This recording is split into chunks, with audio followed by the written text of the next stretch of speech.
învață-mă să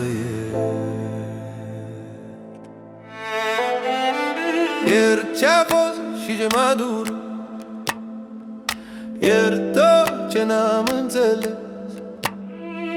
Viața m-a dus și m-a făcut mai puternic, bineînțeles. Nu mai țin ură pe nimeni, las tot greul să se ducă, că inima mea a învățat să ierte, să nu mai plângă. Și dacă m-a durut, am să iert, am să uit. Iert, iert, iert și mă ridic, iert, iert, nu mai zic nimic. Iert, iert și sunt ușor, cu inima sus către cer. Iert, iert tot ce a fost greu. Iert, Doamne, în sufletul meu.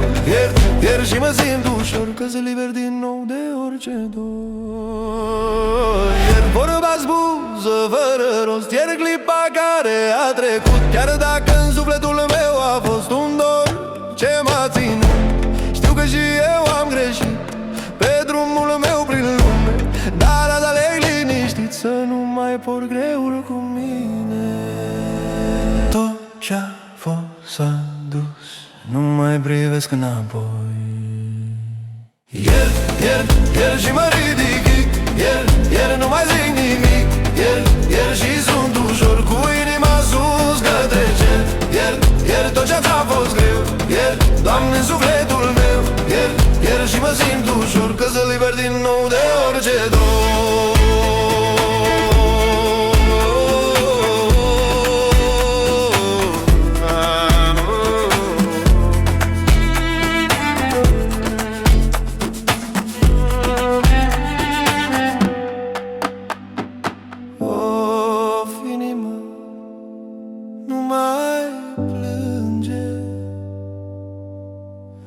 Lasă tot și merge înainte.